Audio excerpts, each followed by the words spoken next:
Hi, it's Paul here. So just before we get into the show, it's just a little bit of housekeeping. We didn't get a chance to do it when we recorded the interview. So as ever, you can find us at PGMcast on Facebook, at PGMcast on Twitter.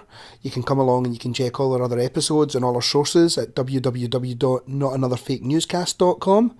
If you would like to support us on Patreon, you can get us at patreon.com/PGMcast. We've also been confirmed for the Byline Festival this year. So if you want to jump along to the Byline Festival's website, you can get a look at the tickets. We don't know what day we're going to be playing yet, but to be perfectly honest, the entire weekend is really great with lots of really clever people. It's a very enjoyable weekend.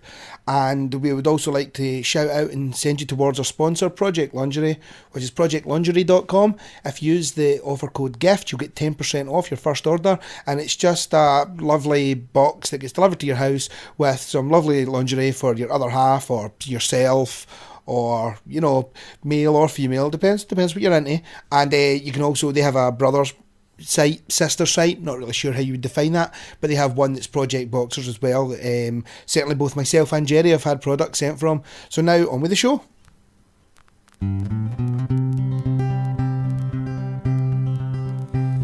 Come gather round me, children, I'll tell you the news. Don't worry about the names or dates, you already know it's true.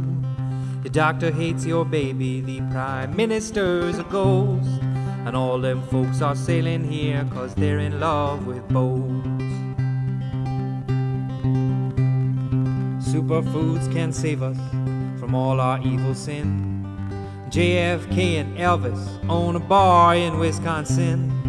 Vaccinations were created by the CIA to steal votes from Bernie Sanders and turn your babies gay. So click the link you think you'd like and get tooled for a fight against those lefty fascist communists who are leaning too far right. Hi, welcome to Not Another Fake Newscast. I'm Paul. And I'm Jerry. We have a very special episode here for you today. We are doing an interview with Glasgow South MP Stewart McDonald from the SNP. He's the SNP Defence spokesperson at Westminster. And we're delighted to have you here, Stewart. It's good to be here, thanks for having me. We're going to talk to you about a number of things today, but I guess we'd like to sort of start off looking at, how exactly you kind of got into politics in the first place. A question I ask myself all the time, to be honest. The thing that kind of made me politically aware was actually the Iraq War, was what kind of politicised me. And obviously the SNP were vocally opposing the war at the time. And that was what kind of got me into politics. I mean, kind of beyond that, I think Nicola Sturgeon had given me a balloon when I was still a school kid in Govan in 97 or something like that.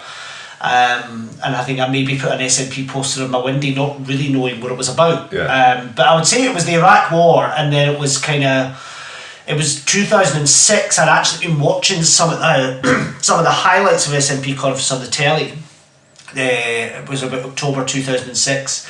And I decided to join the party. So they sent me through all my party card and all the stuff that kind of comes with it. And then I went to my first conference in March 2007. So it was just before we had become the minority government in 2007. Yeah. Got involved in the youth wing and all the stuff that you do there. I never ever thought I'd become an MP. It was certainly never an intention. But that's kind of how it started, and it just kind of grew from being an activist, going to by-elections and all the rest of it. So, did you have a career outside of politics before you got into politics? So when I started, I didn't go to uni, so I didn't kind of come into politics through that route, as lots of people do. And I'd worked in retail and stuff in the past, and I'd decided to go and work abroad for a bit. I went to be a holiday out for about 8 months. Right. And I came back and a job came up as a kind of researcher and caseworker with an MSP, a Glasgow MSP at McLaughlin. Right. So I applied for it, if I'm being honest, not really thinking I would get the job, but I thought I'll go for it anyway. Yeah. And I ended up getting the job, which I was delighted by. So I all just started doing stuff for an MSP on kind of campaigning issues, dealing with casework when people have got problems. They go to their elected members, and it's the staff who do a lot of the kind of the spade work there. Getting in and doing kind of some research stuff for stuff that Anne was working on at the time. She was doing quite a lot of stuff around kind of naloxone and drug policy, drafting press releases, all the kind of stuff that a kind of new member of staff would do. And it kind of took off from there into the 2011 election campaign, where I was a campaign manager for James Dornan in Cathcart, along with Susan Aitken. She was the election agent, and then started working for James after we won the seat off Labour. And just get kind of more and more involved in kind of the branch stuff. So it was a kind of organic thing for me rather than a kind of planned, I want to be a politician. The thing I always wanted to be was a music teacher, actually. Is what I fancied, but life takes you on odd journeys, I suppose. Yeah, definitely. So 2015 then, when you were elected MP, yes, and you went down to Westminster, was that your first experience of Westminster politics? It was my first time I'd been in the building, actually. When we went to go in, my partner Gordon and I were in London a few months before. In fact, I think it was like right after the independence referendum. We had gone on a holiday, and on the way back we stopped in London for one night. And we planned to go into Westminster for a tour, but we got there and we were told you had to pay I think it was like 25 quid. So I'm not paying £25 to go in here. So I'd never been in before.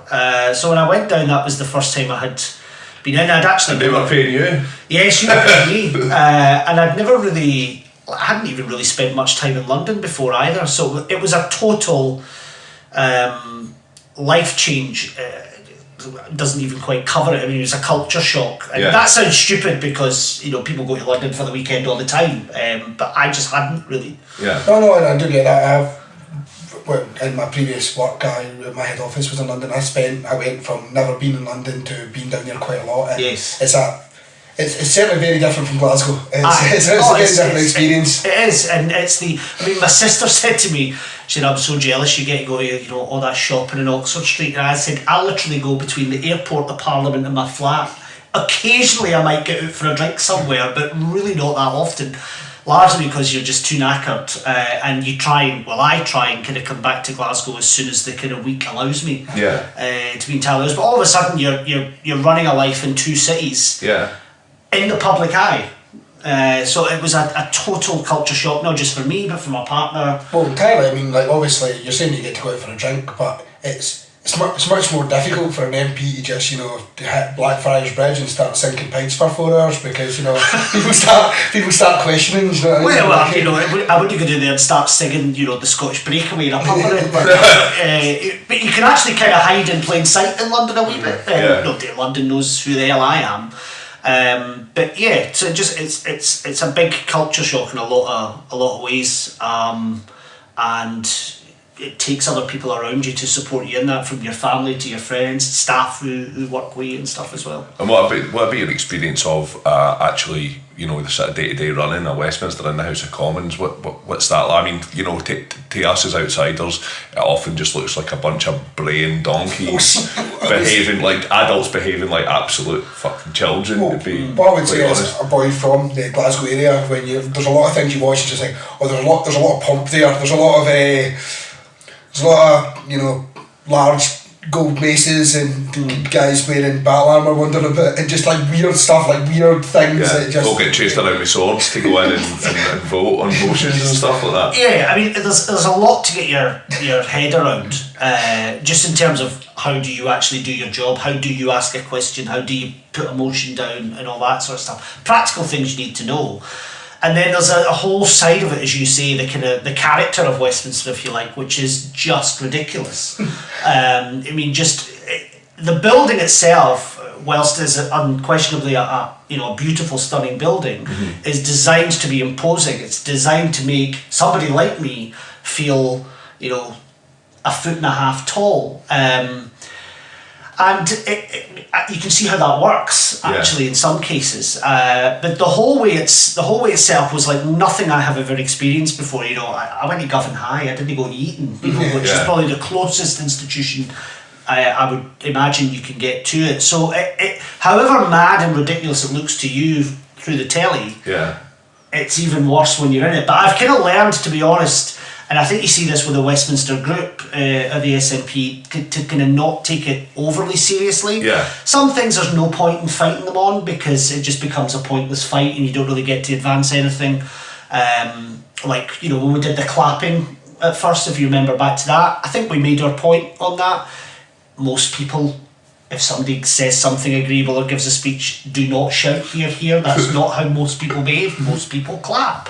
But we made our point, and, you know, in actual fact, clapping has kind of slowly happened and been introduced a few times since then. But I think the main thing is don't take it overly seriously. Would be a sensible approach. And have you ever at any point had like major imposter syndrome? Just thought, what am I doing here? I don't belong here. That kind of. It's funny. I was sitting with a colleague who works down there for another MP, but he and I campaigned together during the referendum, during the general election, and we're good pals. And we were sitting discussing the upcoming modernising defence programme. And it was something we were just kind of checking over and what we were going to say. And I said, did you ever think when we were going up and down the Duggery Flats in Castlemilk and, you know, hassling people who just didn't want to speak to us about politics, we'd ever ended up in this kind of gilded building? You know, and you know, I remember the first few weeks, people are passing you like Betty Boothroyd, and you know, all of a sudden John Bercow knows your name and stuff like that. And sure, all of that's a bit kind of weird and maybe slightly romanticised sounding, but you kind of, like any job, you just kind of, you get used to it to the point where it just passes you by, you know. And the thing to remember is that every MP is equal, and the fact that somebody speaks with a plummy accent, or they've been an MP for 40 years, or whatever it might be, doesn't make them any better or worse than any other MP, and that includes me. So I think as long as you've got a sense of that, you're fine. You know? But you are, all of a sudden, you're propelled into this, and it's full of people who, as a political animal, a political geek, you kind of would only ever see on the telly, or, you know, maybe at some point you'd bump into them during an election campaign. But as I say, you just kind of, you get over it. And I mean, it's certainly political celebrities for in some cases. You know what I mean? There's certainly some people there that you would have, like, watched on TV or aspired to be, or certainly worked towards, or maybe not aspired to be, but certainly aspired not to be. No, I get your point. So, in that respect, then, so how did you end up with the defence job, with that role? Well, in the first Parliament, I was on the Transport Select Committee, so I thought I'd pissed somebody off, to be honest. Ended up on that. The reason I say that is because transport is mostly devolved, obviously, so huge chunks of it were just not relevant to Scotland. But I get kind of stuck into issues like the Volkswagen emissions scandal, the Vauxhall car fire issue. I get kind of stuck into stuff like that were of public interest. And then obviously the election happened, and we, whilst having a good result, had a bad result as well, because we'd lost so many colleagues. And it was just in my conversation with Ian when we were kind of talking about, you know, who was going to do what would you like to do. And I talked about it to a couple of other people first, and I said I'd like to do the defence brief. I knew that Brendan, who was doing it up until then, was keen to move on to culture, media and sport. He's an ex-broadcaster himself, and he wanted to do that. So I said to him,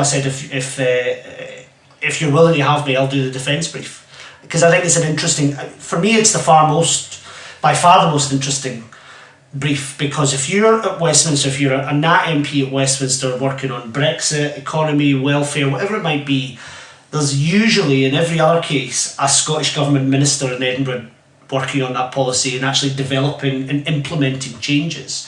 Defence doesn't have that. We have a Veterans Minister, obviously, in the Scottish Government, who does quite a lot of good stuff, actually, around that, and we can maybe come back to that. But as far as the issue of defence itself goes, defence and security and that sort of stuff, it falls entirely to the defence team at Westminster to give an opposition to that, put forward a party view on that. And I also thought, you can do interesting things. Everybody knows if you stop somebody in the street, what's the SNP's defence policy? They'll say, well, they're against Trident, they're against the Iraq War, and they might say, they're against the airstrikes in Syria. But beyond that, folk don't really know. Now, that's no criticism on anybody that's come before me, not at all. But it's always been an area, I think, that instinctively the party as a whole has felt uncomfortable talking about. It's tanks, it's bombs, it's wars, and that's not really our buna. Yeah. My view was we actually do need to talk about it. We need to understand it. We need to be convincing on it as far as a future independence referendum goes. The Trident line is clear, it's long-standing, it's well understood. Let's find some other stuff to talk about. What do we need to talk about in terms of our relationship with other countries? What do we need to talk about in terms of the defence footprint in Scotland? How do we get a defence architecture that works in Scotland's interests, either as part of the UK or not as part of the UK? And I think there's a greater conversation we can have there. Loads of great work was done on it. I mean, Angus Robertson did a ton of stuff. But we have a different opportunity now, closer to independence than we've ever been, a large group at Westminster, and that's where I wanted to kind of go with the policy brief. I think it's one thing that people don't really think about, the fact, or don't want to think about, or try and talk down, is the fact that if Scotland became independent tomorrow, we need to have policy on defence. I mean, like whether or not you are okay with, like you said, if you're okay with tanks and bombs and fighter jets, unfortunately we are a country. We are part of, we'll be part of, NATO and the likes or whatever, or have the opportunity to be there, and because of that we need to have policy in place. So it is something that has to be discussed, and regularly when you talk to people who are very involved with independence, it's like a thing that they're just like, I'm anti-war, so I'm anti us having a military at all, and any kind of and it's just like, well, that's not the real world. That's unfortunately not where we live. So we're going to have to do something.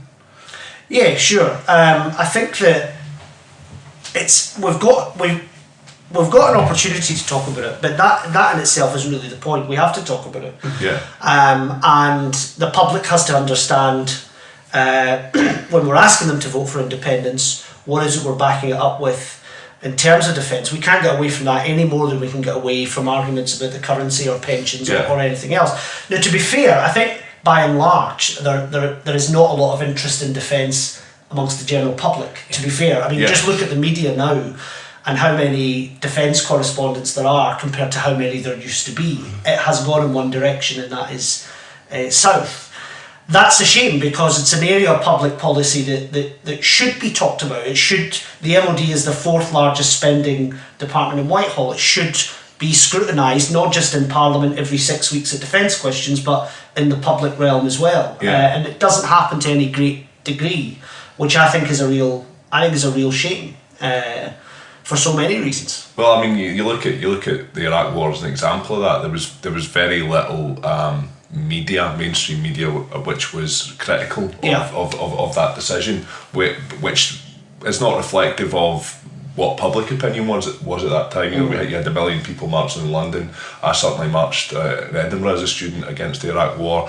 That's something which you've already said. Me into politics, yeah. So I think you're right. I think there does need to be there's definitely room for improvement in terms of how journalism handles the defence policy of the UK. And another good example of that is the stuff that's going on in Yemen. I know that's obviously we don't have soldiers and jets involved directly in that, but we are building these weapons and selling them to the Saudis, and that's going on.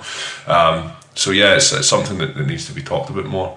So I'm curious, in your role then, are you in a position where you've had to sign Official Secrets Act? Do you see stuff which we would not see? No, I do not. I'm an SNP MP at Westminster. I'm going to be the last person any secrets are shared with on behalf of the British government. But it's, there's no. My job is to hold the MOD accountable, and the MOD as a department, as a government department, is a shit show. I think if I'm allowed to swear on your podcast, absolutely, it really is. I think there is undeniably there are many number of crises across the armed forces themselves, everything from recruitment to retention to funding and all the rest of it. So when the UK government announced they were going to have the Modernising Defence Programme, this was supposed to be a wholesale reorganisation of how Britain does defence. Now, when you have a £20 billion funding gap just in the equipment plan, that's before you get to how you pay the wages, the defence estate and all the rest of it, you do need to have a proper review. Now, just to put in black and white what that gap means, and quite often, you know, that can sound glib and people just think, oh, it's just a statistic. What that means is that the Security and Defence Review that was done that assesses all the threats against the UK, you then come up with an equipment plan to say, right, what do we need to buy to meet those threats? And the Audit Office has said, yeah, you're £20 billion short. So the funding is not sustainable. And this, I get this sounds dry and technical, but this leads to a whole number of things. It leads to a recruitment crisis. People don't want to join the armed forces. It's the smallest it's been since the Napoleonic Wars. Yeah.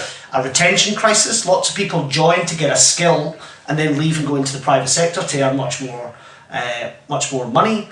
And you've also got to look at other stuff as well.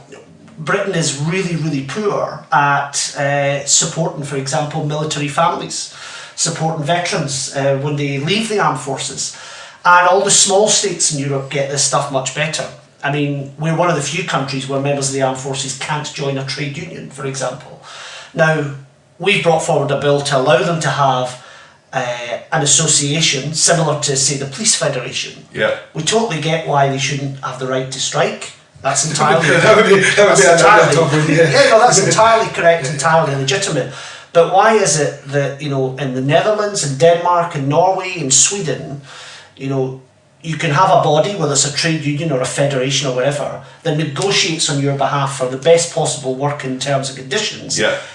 The result of that is they have high levels of satisfaction, high levels of retention, people want to join the armed forces. The complete opposite of what's happening here. Yeah, it's a win for everybody. Yes. So I think there's an opportunity for us to say, and it's a constituency we need to be able to speak to in Scotland as well, to say, if I join a Scottish Army or a Scottish Navy or whatever, what is it going to look like? Are we going to say it's going to be a smaller version of what we've got at the minute? I think that would be a mistake. I think there's a chance to do things really differently, look at best practice from elsewhere, bring that into the mix. And as I say, there's a big constituency in Scotland that have a connection of some kind to the armed forces. Either they've served or somebody in the family has served. They want to know that us as the party of government have got them on our watch. Yeah, yeah. And we've got a job to get out there and speak to them, because there's quite often a kind of assumption exists that, well, the SNP, so why would we want to speak to folk in the British military?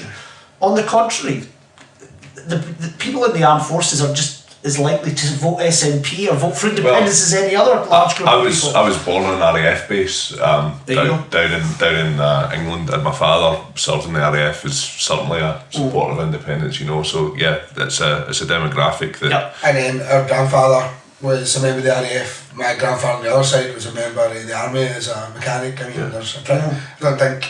I don't think I can stretch far as largely working class people to make up the armed forces, so... I mean, I would have imagined, and you could probably have a much greater opinion on this, that something akin to the way that Scandinavia deal with them, maybe not with national service type scenario or something there as well, but something more akin to the way that their military is, where it's not exactly a huge force, but there is...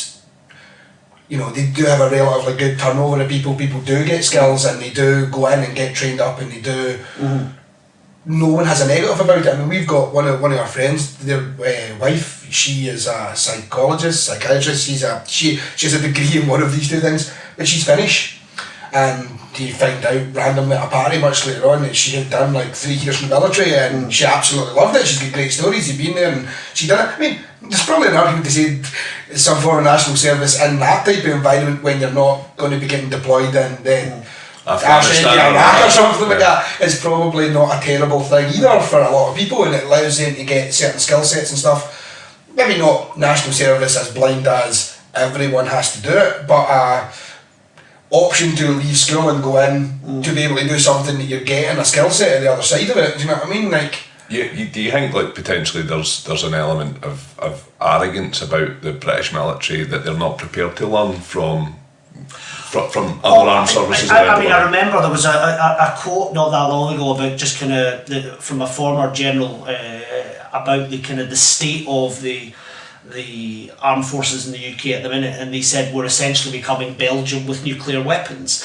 You know, there is certainly a kind of exceptionalism that exists as within the UK in terms of how it views its own armed forces. I think that's corrosive. I think that doesn't help you move forward. Yeah.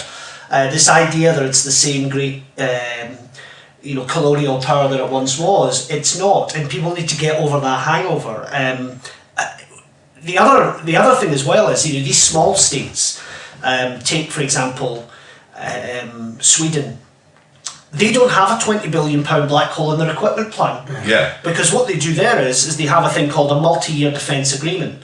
So there's an understanding amongst the political parties that the security of the nation is above politics. Yeah. So when the defence budget is almost set separately from everything else. It's not just set by the government. The government gets all the political parties round the table. I think the socialists refuse to take part in it, but it's open.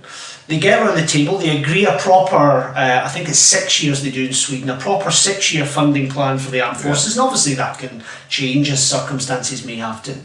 It's agreed by the political parties, is dealt with directly between, I think it's the Prime Minister's office and the Treasury, and the Ministry of Defence as well, and it gives them a much more stable footing. So you're not getting to a situation, for example, where you're making promises on ships or aircraft or whatever it might be, and then you're like, oh, actually we're going to shut down some marine bases in order to pay for these things, or whatever consequence it might have. Or a change of government comes in with different views. Change of government comes in. Now, don't get me wrong, government should always be able to make changes to what previous governments have done, but there's a greater collaboration amongst the political actors in these countries that allows them to put defence and security of the nation on a much higher footing, much more sustainable footing than anything that happens here. We've been pushing that quite hard at Westminster. It's the type of model I think Scotland would pursue as well.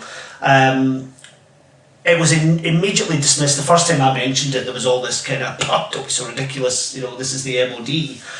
They now say that they are actively looking at multi-year defence agreements. It's a perfectly normal thing for countries across Europe, across NATO, to take part in. I think there's other stuff we should look at as well. Does it need to be the MOD that is in charge of veteran services? They're evidently not that good at it. Yeah.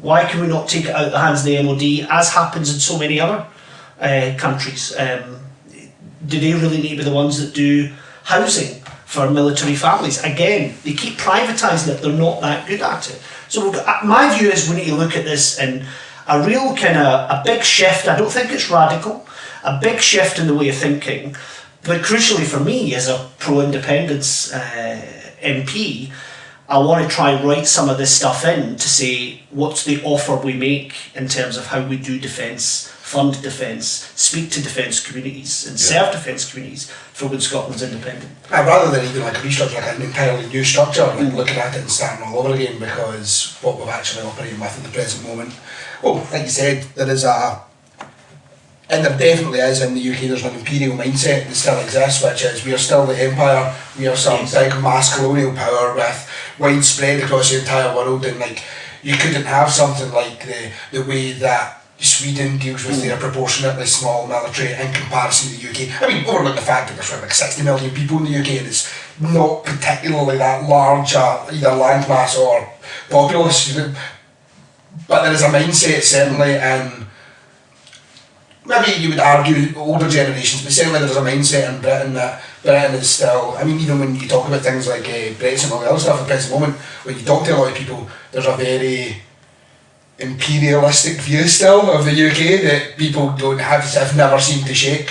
Yeah, as I said earlier, I think it's corrosive. It doesn't help you actually do the stuff that you need to do. I mean, don't get me wrong, Britain still has a seat on the Security Council. It's in the Five Eyes organisation. It has, I think, the largest reach of kind of embassy networks around the world and all the rest of it. It would be true to say it is still a global power in that sense, but it's just not the global power that it once was. Yeah.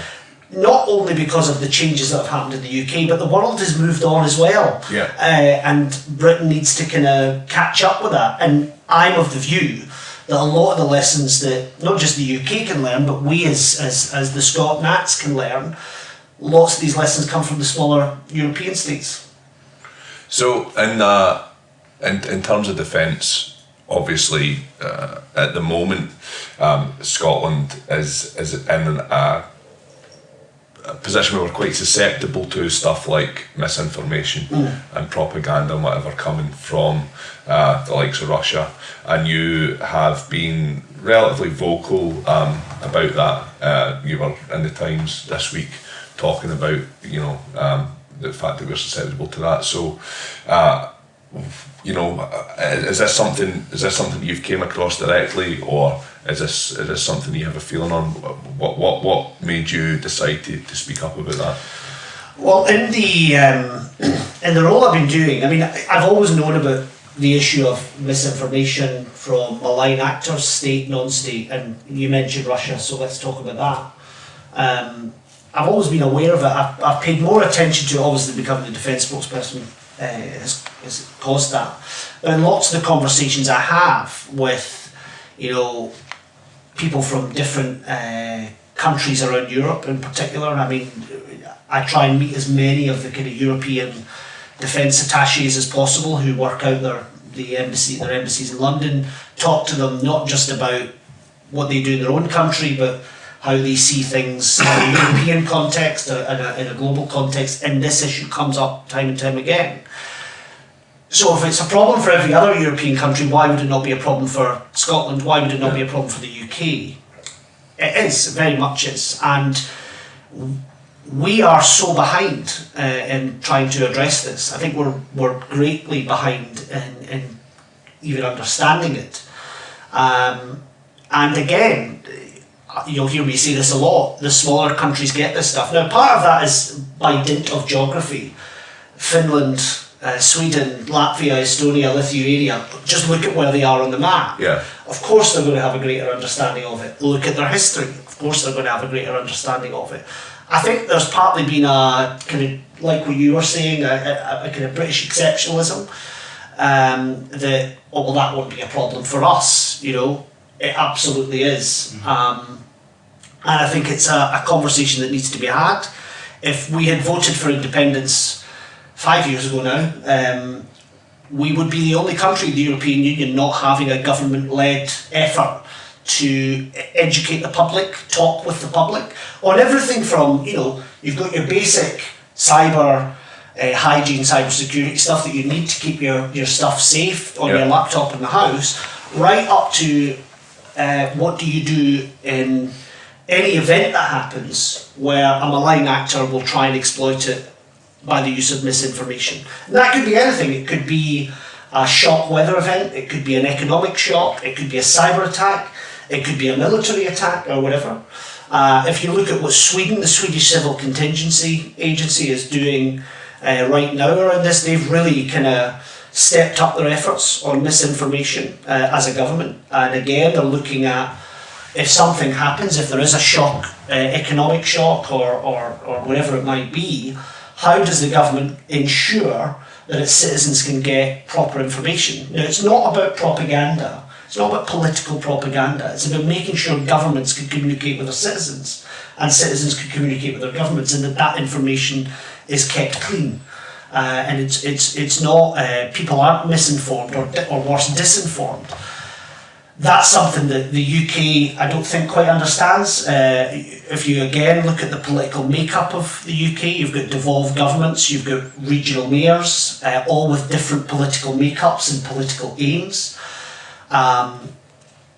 So it's a complex picture to try and have that conversation, but there's no real effort to do it. And if I'm being honest, I'm not sure kind of the experts who you would expect to get this stuff in Whitehall quite know how to have that conversation with the country either, to be honest. Interestingly, I see when you're on social media, there's a weird thing that happens in the UK that on social media when you get involved in a BBC article or something similar to that, where people are almost unwilling to accept that there is people out. I mean, like, even though it's a generally well-known thing that we know there's people out there spreading misinformation, people would rather just believe that it's not happening than accept the fact that there could be things that they're being shown in their social media that are completely fabricated or are there for nefarious reasons in some form or another. And it's a weird dynamic that you now witness. Like, people feel that their social media is almost so sterile and indestructible in their own opinions and beliefs that everything that they're being shown must be true, and there's no way that they themselves, like, other people might be getting misdirected, but they're not getting misdirected. And this seems to be happening all the time. It does, I believe, it to be an education thing, and much like what you just said there with the people who are on Whitehall who may not fully understand it, there is certainly a generation thing regarding people who are on the internet, like, as in there was a generation that exists who now use the internet who got their information from the BBC because they had 3 channels on their TV and the BBC gave them their information. There was no reason to question it, it was the BBC, and that's where they got it from. So now they're on social media and they get their information from social media, and it's almost like the same mindset. They don't fully understand what, like, I grew up in a generation where internet trolls were born, you know what I mean? Like, they came from that, and there's a lot of people that you see who don't seem to fully understand trolling as it is, you know what I mean? They don't understand it. It's about literacy, it's about media literacy, isn't it? Like, you know, they just, there's a need to educate people as to the perils of misinformation, as to how it can be shared with them, as to how they are susceptible to it, and what to do about it. But I guess it's also a defence issue at a nation level, you know. So that this is something which you would assume that the British military are working to combat, right? So would this be like at a school level or like a government level out? I mean, like, where would you start when you were trying to Yeah, I mean, I think it's, you know, if you look at, for example, if you look at Lithuania, for example, they have a program called a cyber hygiene program that they have that starts in school, and that's all the basics of not just protecting yourself from, you know, anybody who may wish to hack you or anything like that, but also about kind of understanding how the internet is used, how media is kind of communicated on the internet, media literacy and all that sort of stuff. And for some people that might be all they need, just basic level stuff, because they're maybe not doing that much stuff. They're not doing that much stuff online. I think where you're engaged in a political campaign or a political party or whatever, especially if you're a member of a party that is the party of government, I think you have a greater responsibility, not just to make sure you're sharing stuff that's right and correct and highlighting stuff that's incorrect. And look, some of this can just be, it's important that we separate misinformation and disinformation from political spin, right? Yeah. Because, I mean, all of these black arts have been around for centuries. They're not new. Yeah. It's just that the method by which they're passed around are totally new, and the relationship people have with them is new.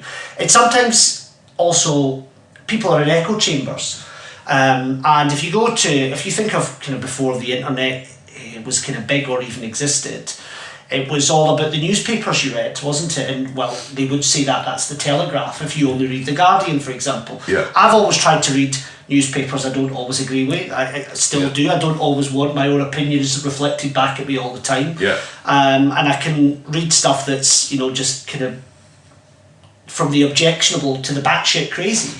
Buying the Sun is always upsetting though. Exactly. So I think it's just that it's people's relationship online is worryingly, I think, is becoming a deeper and deeper echo chamber. That affects a lot of things, not just about the information you get and the information you share. It affects your ability just to have a conversation or a relationship with someone of a different viewpoint, someone of a different political opinion. Yeah. I've been the victim of this stuff, and, you know, no doubt will be again in the future. We all will be to one degree or another. But just thinking of it more in a kind of defence and security point of view. And again, this isn't about governments having the ability to share propaganda. It's about ensuring that governments can get information to their citizens. Who else would citizens look to in the event of some kind of attack or shock event, who else would they expect to get that information from? So in Latvia, for example, they have I think it's about 2,500 citizen volunteers who sign up in the event of something happening where the government needs to combat deliberate malign information that's being used to sow confusion, sow division. These volunteers are just ordinary citizens sign up to help the government get proper information out and to ensure that citizens are properly informed about what to do and what not to do in the event of, could be a military invasion and all the rest of it. And this isn't about kind of Cold War paranoia or hysteria. It's about making sure that your country is resilient and is prepared for this sort of stuff. And if you want to go down a rabbit hole of thinking this is all some kind of CIA-led conspiracy, you knock yourself out. This stuff is serious. We need to take it seriously, and that's why I think I want to be part of a serious public conversation about it. Yeah, I mean, we have evidence now. We've seen that Russia had a seriously massive operation on the 2016 election, which started years in advance.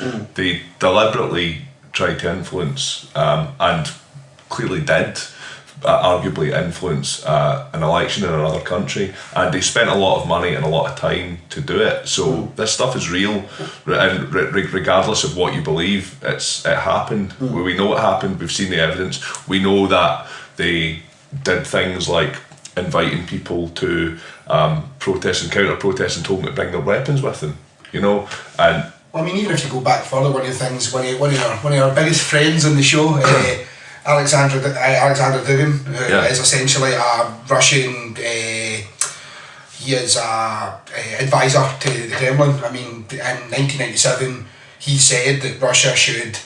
He wrote a book, and in the book he said Russia should actively take their defence budget, put it into media and put it into disinformation and focus on making America be an isolationist, making the UK leave the EU, a few other things, take sowing division. Sowing division and stuff. So he done that. Now if you look a bit further forward, one of our American friends was telling me the other day stuff that he had been looking into. One of the big alt-right media writers, his wife was the translator of Alexander Dugin's book in the US, and she was his translator when he was over there and stuff like that. So I mean, the person who is advising the Kremlin for the last essentially 20 years on this is what I think we should do, is also in America dealing with and actively working with the alt-right just before the US elections. And Steve Bannon has said himself that he's a big proponent of Dugin's philosophies and methods, And so the thing is, you have arguably circumstantial evidence, but there's evidence there to suggest that this isn't even something that's been particularly hidden. I mean, they were quite open with the fact that this is what we should do and this is what we're going to do if we can. And to now at the other side of it, to not accept that it's happened because it's too scary, possibly. I mean, I believe a lot of people just don't want to accept that there could be. I mean, we're living in a weird world where anyone who knows all the things that went on in World War I, World War II, in Vietnam and the Gulf War originally, stuff like that, to then start questioning the fact that a government body of 40 people would get a couple of £1,000 pumped into them so they could be in the internet to misdirect people. I don't even know why anybody would question that. I mean, like, if you could do it, why would you not do it? And to even think there's a component of us somewhere that don't do it. But people tend to believe that they're not susceptible to advertising. Like we all think, the adverts don't have any effects on me, but people are spending billions of pounds every year on adverts. They clearly work. Marketing works, and it's just another type of marketing, really, isn't it? As I was saying to you, this stuff is not new, right? Go back, and this has always been happening. If you want to look at the kind of the efforts of Russia, the playbook hasn't really changed from. Read a book on the famine in Ukraine, and you can see stuff from that is the same stuff is happening today. It's just there are different mediums by which it can be done, and often it's much more subtle as well. So you've got just an outright misinformation. So there's one example of there was an interview with I think he was a politician, a Swedish politician, about there's an island in Sweden called Gotland. And there was an interview about some stuff that was happening in Gotland, and on one of the Russian TV networks they kind of dubbed it in Russian and said that we're using Gotland as a NATO base from which to attack Russia. Now, eventually that was taken down. So that's just an outright lie that has been done.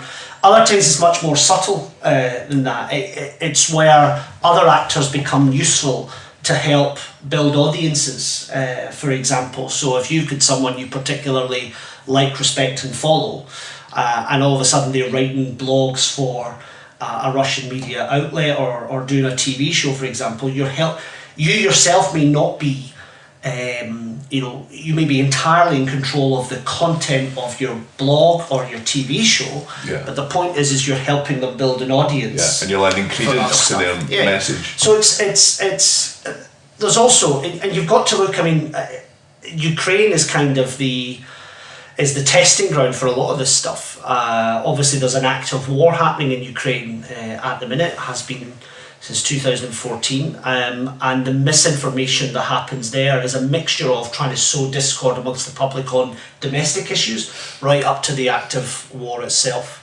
And again, if we're not willing to learn from that stuff, frankly, we have no business of wanting to be a party of government. We have no business in trying to create independence if we're not going to make sure Scotland is as resilient as it possibly can be from state or non-state actors. I mean, we've talked a lot about Russia. Let's not forget Steve Bannon and the far right.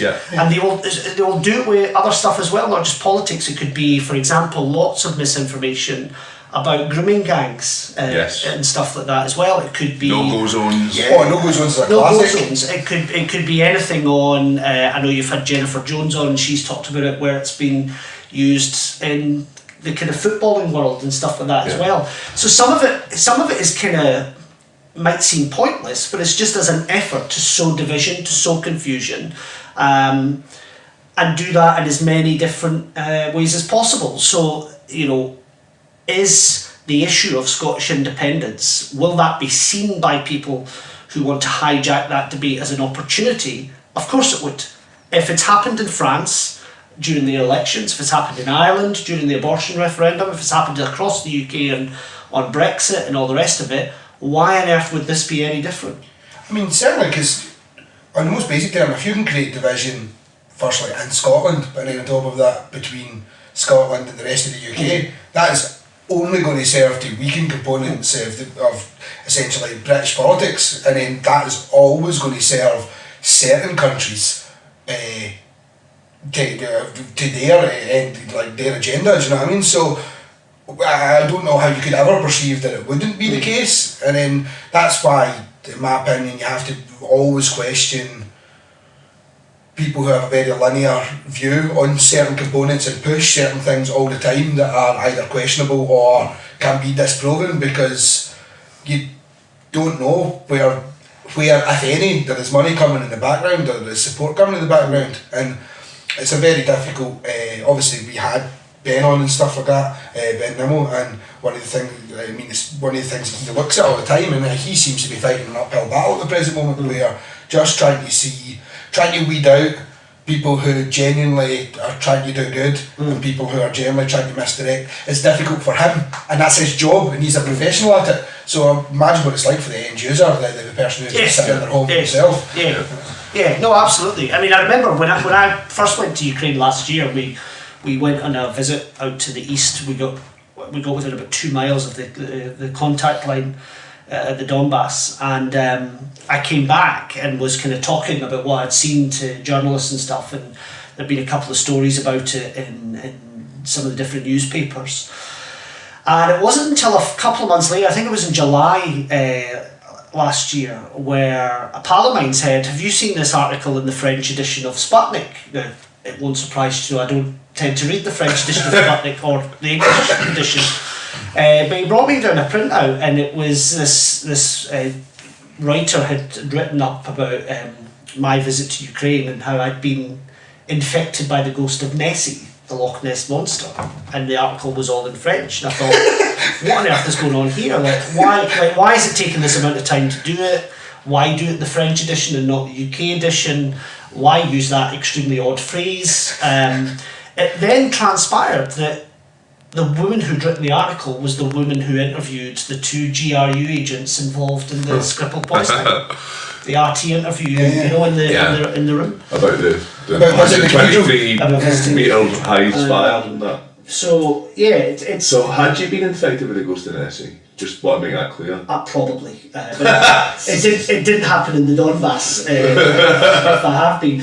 But again, the Ukraine debate is interesting because you get to some of the more overt things that go on. So there was quite a famous fake news story about when the Yanukovych government had been ousted by a CIA coup and all that kind of nonsense, that they had crucified a baby in the Maidan Square. Yeah. Now that just did not happen. And then you get into all the stuff, oh well, it's a Nazi government in Ukraine and all the rest of it. Again, these aren't new lines, these aren't even new tactics. They've been used against Ukraine before. And for me, as a Scottish nationalist, you know, we've had a lot of focus on Catalonia, correctly so. I get why people are interested in that. It's a country trying to become independent, and so are we. Ukraine is a country trying to keep its independence. Ukraine is a country quite literally at war at the minute because it has been illegally occupied parts of its sovereign territory on the European continent. Yeah. It's had the forced redrawing of its borders, and that hasn't happened since the Second World War. So there are different things we can learn. And you know, the more overt stuff you can quite easily work out and dismiss it, but it's where you've got to understand the more subtle stuff. Where can ordinary citizens who just want to use the internet to play games and go on Facebook and whatever else, where can they be manipulated? And how can governments help people ensure they're not manipulated? And that's, again, it's not about propaganda. If people want to go on conspiracy theory websites, are still completely free to do so, and all the rest of it. But governments have a responsibility in all of this to make sure that citizens are as kind of aware as possible in any environment that they choose to participate in. It seems to be the case that there's a very specific problem with disinformation around the Scottish nationalist movement. Though I mean we have this scenario where there are particular bloggers who are big proponents of Scottish independence, but they are also they've also pushed like conspiracy theory stuff about like the Skripal poisoning, for example. You know, what is there anything that the Scottish government can do to sort of prevent stuff like this happening or distance themselves from it, do you think? I think where there are people who are either on the same side as far as the independence question is concerned, or claim to be on the same side, or whatever the relationship might be, do I think my party, maybe as opposed to the government itself, has a responsibility to the kind of wider character of the independence movement? Well, yes, we created it. The SNP has been central to it for decades. So of course we have some kind of responsibility. What does that look like in practice? I think we're still kind of struggling with. I mean, I don't sit here pretending to have the answers.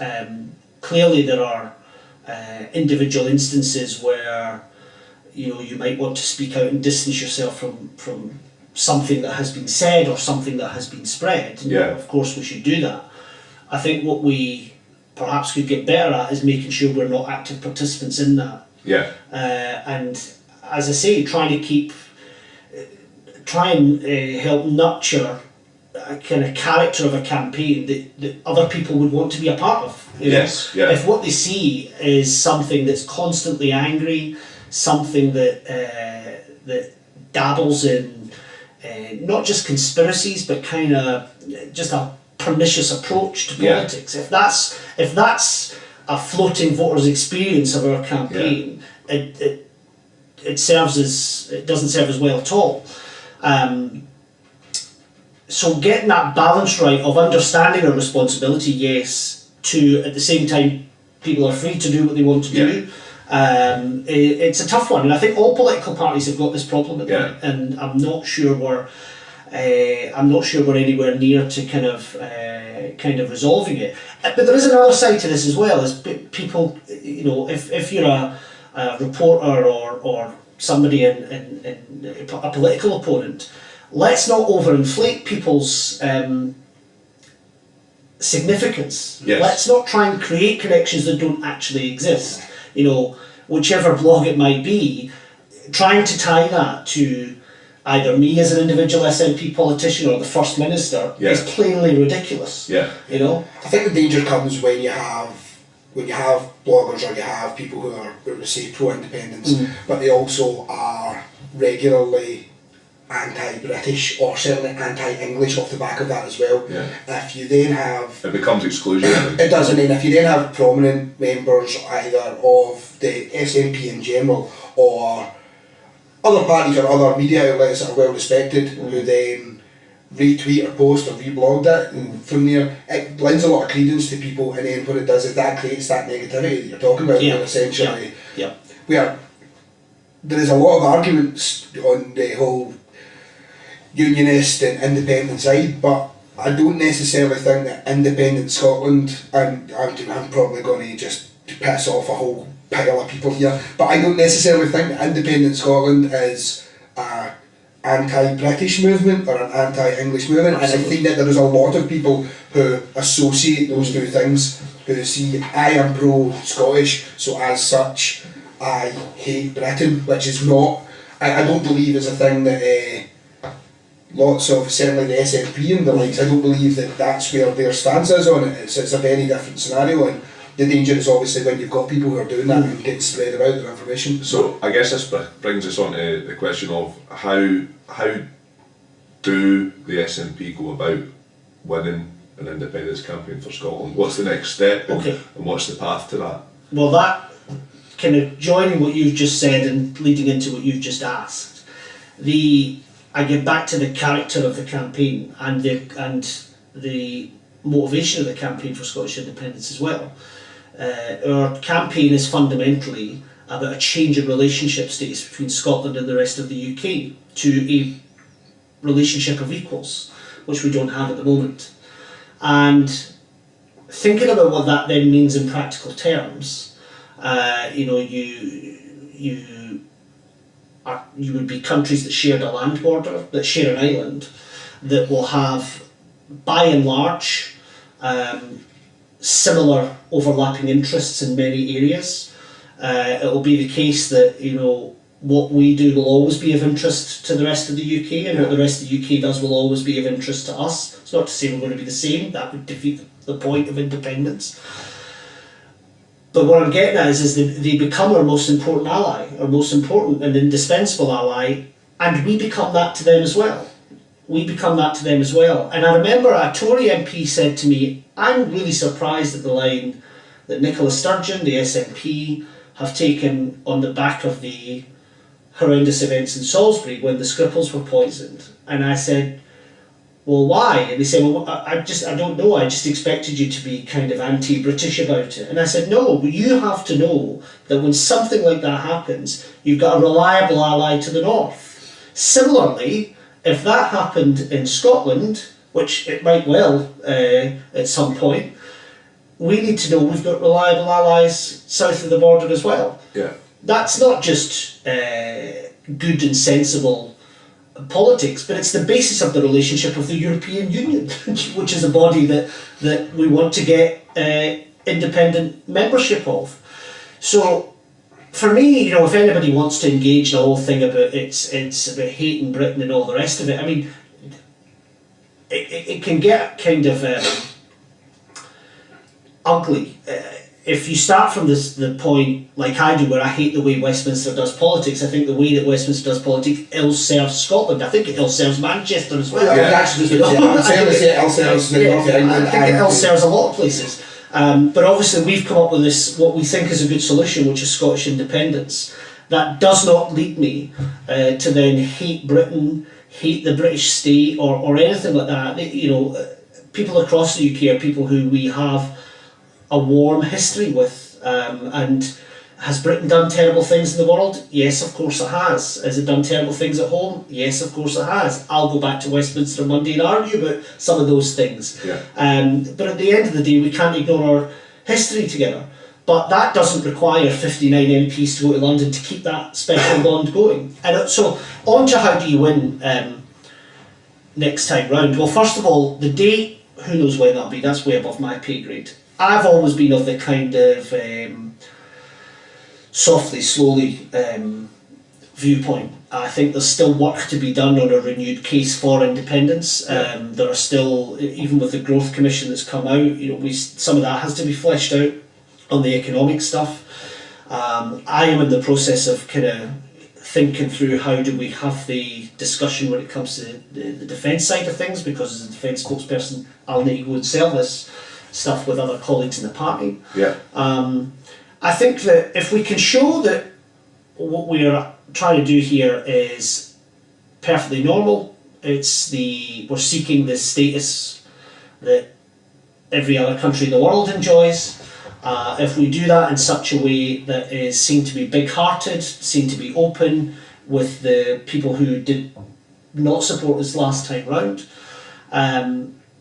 utterly change the tenor of the campaign to show that this is what we want to do, and also saying to folk, independence doesn't belong to the independence movement, right? If Scotland votes yes, we need everybody to put their shoulder to the wheel the next day. I mean, I think, for example, one of the things you could say ahead of a referendum is that, and I'm thinking here of what we can learn from Brexit, is we'd have a government of national unity over the transition period. I remember after the Brexit vote going down to London that weekend to do some media, and I saw a young girl with a sign outside Parliament that said, "I want my country back." There will be people who will feel that if Scotland votes for independence. Yeah. And as the National Party of Scotland, we have a responsibility to make sure our own citizens don't feel alienated just because they voted differently to us. Yeah. So I think the tenor of the campaign speaks to a lot, but ultimately the detail will matter as well. People will vote with a mixture of head and heart. I think, don't get me wrong, I'm not chastising the last campaign. I think the last Yes campaign was a good campaign, but it didn't win. So it's only right we think about, well, how do we redo this? And what did we learn? And people have to see that we've gone away and thought about it. It has to look, sound and feel differently, in my view, not just to people we're trying to persuade, but to people who we will want to go and sell this stuff on the doors as well. I think it would be the height of a responsibility to ask Yes supporters to go and sell what we were trying to sell in 2014, that exact same case, or even that case with some tinkering around the edges.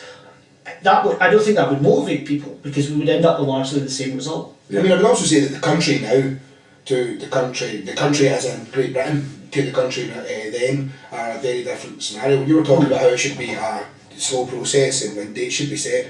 I think that anyone with any real understanding of what's happening right now, the turmoil in Whitehall in general, just the where the Tories are and whatnot, where Labour are at the present moment, and then Brexit and where that is, it's probably not the time to be saying we're going to have an independence vote in 2 months' time, because there's a lot more that has to actually be addressed in the country before you can say this is a better alternative. Because right now, I don't think there's many people, even, and you could probably put more input into it, I don't even think there's many people in Whitehall at the present moment who can be 100% certain the state that the government's going to be in or the country's going to be in 3 months' time as we head towards Brexit. Absolutely.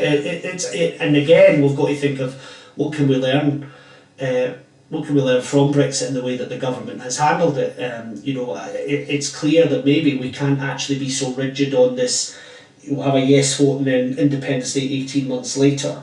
Don't get me wrong, you need to have a date because you need to have something to work towards, and people have to have deadlines and what have you. But I just think that has to be rethought, and I know that people like Kevin Pringle have started to say that. Again, thinking about who you get to do it, I think we need to show that this is a project that's for everybody, so we invite the other political parties to take part in this on an equal footing. I think that would be the right thing to do, and it would be a legitimate thing to do also. And I think the party leadership, way above me, gets this. I mean, look at who the First Minister went to see after the Brexit vote. It was the Mayor of London. London is our closest financial capital. She went there for a reason. Part of it's symbolism, part of it because that relationship matters. So yes, that's kind of where I think you're right. If we force a question in front of people whilst all this is going on, that would be, I don't think that people would thank us. That being said, you don't need a date to go and campaign for independence. The SNP didn't have a referendum date for 70 odd years, and it campaigned for independence. So at the minute, I think, and certainly what we're doing in my own constituency is getting out there and talking to them, yes, about Brexit and schools and roads and all the day-to-day stuff people care about, and they should expect nothing less. But approaching the national question, and it's clear from the general election we had in 2017, if we try and bounce it on folk, they'll reject us. Yeah. And I don't see how that helps the Scottish independence movement. The reality is, you can't get Scottish independence without a successful Scottish National Party. And that might sound arrogant and big-headed, but I'm afraid it's just true. And that's not to say there's no place for the Greens or others who are not in a party. Far from it. One of the best things about it was that it brought people together. But we've got to learn from our own mistakes as well. And it was quite clear from the 2017 referendum that the prospect of a referendum on independence coming anytime soon was not one that the public relished. Yeah. So I guess that the last thing we want to speak to you about is something that a lot of the listeners will be aware of is your recent entanglement with Stephen Yaxley Lennon. Oh yes. So I mean, do you want for those not aware, that is the artist commonly known as Tommy Robinson. His real name is Stephen Yaxley Lennon. So I mean, I guess it all started when you asked a question in Parliament about his visiting the House of Lords and dining there and stuff like that. So what exactly was it that you said in Parliament for people who are unaware? Well, people can go back and look at the record of what was said. I objected to it because of who the man is. Yeah. And lo and behold, I was right to reject him being in the same building as me. He has a habit of doing this kind of thing. He's done this to people who are not public figures. He's done this to academics, students. He may even do it to you guys after you broadcast this podcast. In all seriousness, I'd love it if he turned up here, to be perfectly honest with you. I think you get a very different reception of Wishaw than he did in Glasgow. Just so he has a habit of doing this. I think I'm the first politician that he's done it to. Yeah. And it's not just a case that he turns up with a camera to ask some questions. Yeah. There were other folk who were blocking off all the exits to the building, so that if there was no way for me to get out without him getting to me. That you don't see in this video, by the way. And I've got to wonder what that is all about. Is that a frightening experience? Yes, it is. Yeah. You'll forgive me for being cautious, not least because one of my own colleagues was murdered when she went to do a surgery in a library, Jo Cox. So, I make no apology and I'm not embarrassed to say that it was a frightening experience in and of itself. What has been horrible has been the follow-up from it. Yeah. It's been the flooding of hate mail that has come to me. A lot of it just pure poison, some of it violent, some of it the nature of what you might think is a death threat. People phoning my office to just harass my staff, pretending to be my mother to try and get to me, to try and talk to me. Just the followers and the hangers-on, just the level of it is just absolutely crazy, You should have changed your number at your office to a premium rate number. You could have made yourself a fortune. Well, the result of it was, I had to. I was just getting flooded with stuff, and it would have been impossible for me as one person to try and delete horrible comments and stuff like that. But eventually I thought to myself, I unpublished my MP Facebook page because I thought I just have to deprive these people of a forum by which they can harass me and be vile about me. Yeah. And I don't like doing that. I've used my Facebook page to communicate with my constituency, with other people who just follow it out of interest, to advertise stuff that I'm doing in Parliament or in the constituency. And I've tried to use open and as accessible as I possibly can be. It goes against my instinct to want to take things away by which you can contact me. But I've had to. I've now got to think to myself, if ever I want to do another public meeting, have I got to assume something might happen? So you just rethink absolutely everything. Yeah. The thing is, this is obviously very recently we've seen similar stuff happening down outside Whitehall. We've seen this down happening in Westminster. Oh, certainly not quite the same, but certainly the same. Yes, exactly. Young Owens as well. Owen Jones. Yeah. We've just yesterday, Anis Sarwar, Labour MP, MSP, was talking about how since he started his campaign against Islamophobia, he has had 8 death threats, serious death threats in the year, 3 of which are going to court over. So we can joke about this, but it's a serious issue, and we shouldn't be in a position where our elected representatives are having to live in fear of threats of violence, potential violence being where this guy Tommy Robinson, he talks a lot about freedom of speech, but our elected members have to have freedom from intimidation. I mean, the idea that we're living in a country right now where any MP, MSP, any elected official has to have police show up or any form of police protection because there are, let's not mince words here, right-wing thugs showing up to intimidate because they disagree with the questions that are put forward in Parliament regarding should we let right-wing thugs be in Parliament or have any representation or have the ear of anyone that can make any form of decision. Convicted criminals as well, yeah. I mean, convicted criminals, oddly enough, for things such as assault on police officers, of all things, you know what I mean? And others, we can look into that at some other point, but yeah, I mean, and we certainly have before, but it's the idea that to question should a thug have that opportunity, and the response is I'm going to show up and be a thug. Yeah, and prove exactly why I shouldn't be. I strong arm the fact that I want to prove that no one should question my right to be able to whisper in the ears of various members like the House of Lords, for example. And I know that sounds like a conspiracy and a bit nefarious and stuff like that. I can't guarantee that's what it is, but there's a very real danger that we all know his political agenda. It's not like he has hidden it in any way, shape or form. Yeah. And so we know that where his stance on a lot of things is certainly toxic to moving forward socially in the UK. Yeah. So we know some of the right-wing think tanks in America who were funding the Free Tommy campaign, who paid his legal costs and stuff like that as well. So But I think the big thing, I mean, look, this isn't about me as an individual, it's not about any individual person, but if you watch what happened and you're thinking about standing for election to, in your own community, whether it's to Parliament, standing for election to the City Council, whatever it might be, this will cause people to think twice. And I think that in itself is corrosive enough.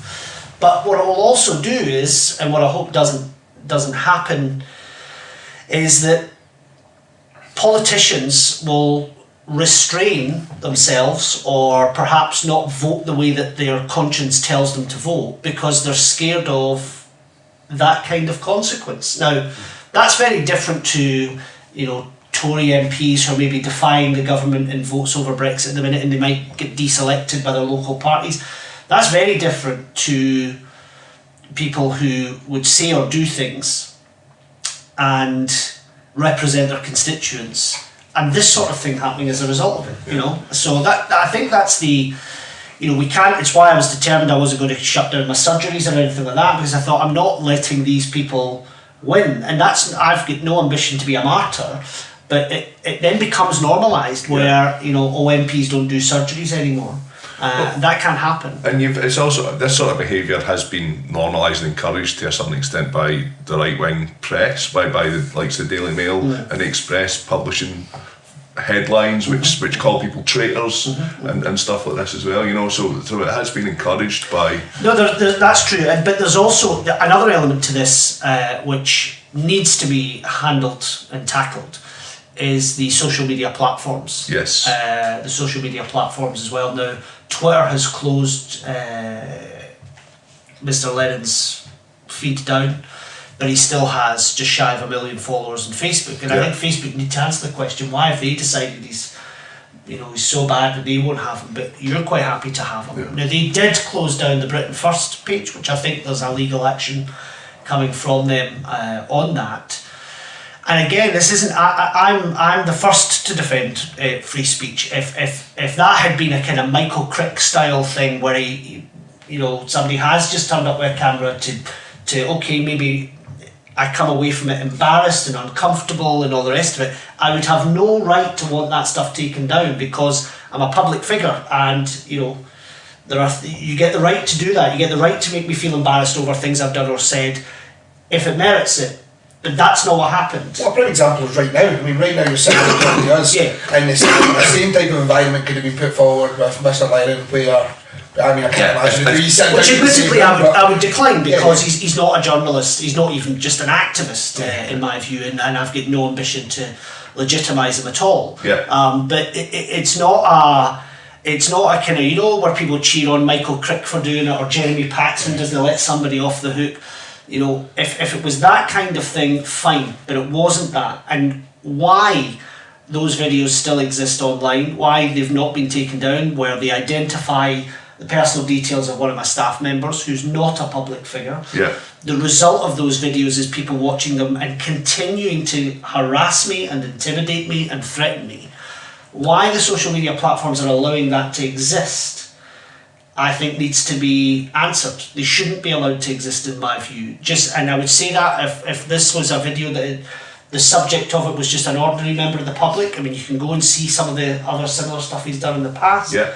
I think the social media platforms have got big questions, moral questions to answer. It's who he chooses to attack as well, because in the event, like the First Minister, or an event Nicola Sturgeon came out and said something about him, he's not going to show up to try and attack her because it would put him in too much danger and she has far too much recognition and support. So he chooses targets that he believes he can intimidate or he believes can get them and he can prove a point, but like at the same time not in the nice possible way put himself in massive amounts of danger when he's doing it, because you wouldn't get away if if it was the Prime Minister, the First Minister or the Chancellor or something like that, if you showed up and you had a kind of brown coat mentality of having people standing, an organised gang standing at every exit for these people to leave, that would end up very, very poorly. So it's the way that he's using intimidation makes it very dangerous.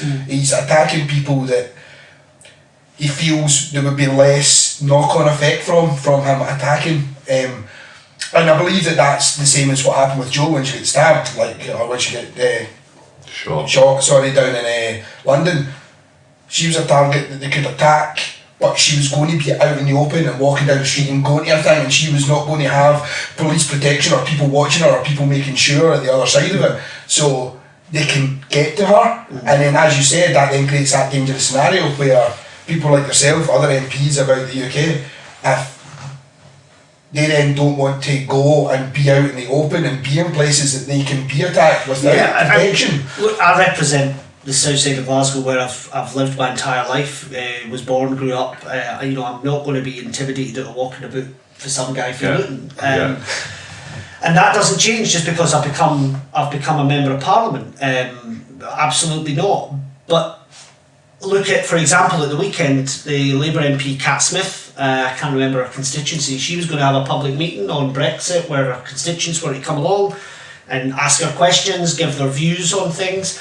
And because of information she'd got, she's had to cancel it because she was told it was going to be hijacked by a group of kind of far right thugs. Nobody wins in this scenario. Yeah. Nobody wins in this scenario. I don't want to be separated or cut off from my constituency that I've grown up in my entire life and be kind of cocooned just because I'm an MP. But there's a broader conversation about, as I said earlier, it's not just about me, it's not just about MPs, a broader conversation about how we do politics. And this kind of tactic, along with the other stuff like misinformation that we talked about earlier on and all the rest of it, that's corrosive to the space we do politics in and will be used in other kind of fields of public life. These kinds of things, it can't become normal. It just can't become normal because it's a one-way path to just destruction for the decency and honour of public discourse. It's not the sort of society that any of us want to live in. No, I don't. I mean, it's something that I actually, like, the more I think about it and ponder over it, I find it so perplexing that someone who, as you said, is not a journalist, who is not a recognised anything in the nicest possible way, can show up to a surgery and use outright intimidation tactics because you had essentially in that scenario questioned why he was allowed to be around Lords and get his lunch paid for him. Do you know what I mean? Like that, there should never be a time in the existence of the UK where that is happening, and if it doesn't get dealt with correctly in the grand scheme of things by law enforcement, everything that goes along with that, it just sets a precedent to make it okay. And if that makes it okay, then, well, as you said, at what point do you then have MPs that then have to start cancelling, as we've just or just choose not to raise those points in Parliament because of a fear of intimidation. Yeah, of what might come next. Well, we're sorry, obviously, that you've had to go through that, but please don't let it. No, it won't. And do you know what? I'm annoyed I didn't recommend my favourite book, which is The City and the Pillar by Gore Vidal. And it's all about, in short, it's all about a guy who is so obsessed with another guy that he's in love with that he travels hundreds and hundreds of miles to track him down, and when he gets him, the other guy isn't that into him. It transpires, and I really wish I'd given that book to this guy when he'd come along to the library. It does seem like a totally weird journey for him to have made as well. Like, I mean, of all the people that he hates, that definitely has issues with, because to decide he's going to travel to all places, the south side of Glasgow, where you can't really guarantee. I mean, there's times that I'm not going to outright travel in the south side of Glasgow, not from this naked woods. It's pretty bizarre. So it just seems like a strange journey to come up when he could have definitely just dropped you a Facebook message to ask you why you don't like him. Could have done. Anyway, well, look, thanks very much for coming and speaking to me. It's been a pleasure. Absolutely. Thank you. Absolutely. Thank you.